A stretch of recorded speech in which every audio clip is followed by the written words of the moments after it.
So a light year is actually a measurement of distance rather than time. But as we'll see in a wee second, it makes actual conversion to times really straightforward as well. But very easy to get mixed up. When you're talking about light years, you are talking about time. So it's the distance travelled by a light in 1 year.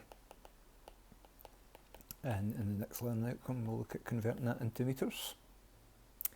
But one consequence of this is if, for example, if we take, say, Proxima Centauri, the next closest galaxy after our own, it's 4.2 light years away. Now that means because the speed of light is 1 light year per year, that's the definition of a light year, is the distance light travels in a year, so the speed of light can be written as 1 light year per year, then light will take 4.2 years to reach us from Proxima Centauri. So the consequence of that is that if you were to look at a picture of Proxima Centauri taken right now, the light that you're using to make that picture left Proxima Centauri 4.2 years ago. So you don't actually see what it looks like now, you see what it looks like 4.2 years ago.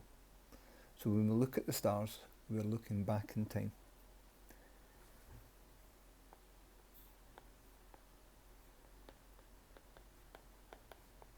And obviously the further away the star is, the further back in time we're looking until, with the most powerful telescopes, we're looking back towards the beginning of the universe, 13.8 billion years ago.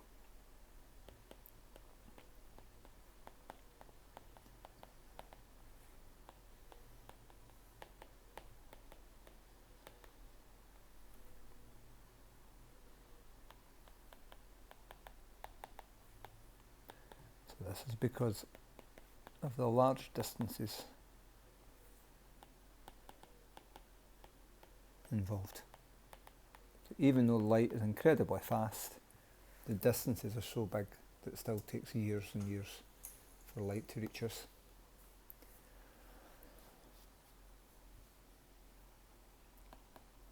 And then to calculate 1 light year in metres,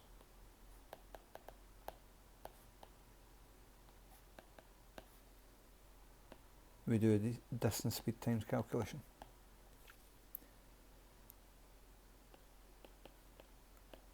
So rather than doing the 1 light year per year, we'll go with the traditional speed of light, is 3 times 10 to the 8 metres per second.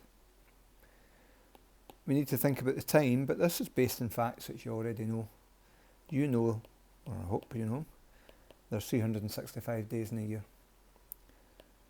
You should know there's 24 hours in a day, 60 minutes in an hour, and 60 seconds in a minute. So 1 year can be written as 31,536,000 seconds. And now we can work out what distance light will travel in that time. So we take our speed of light, multiply by the number of seconds in 1 year.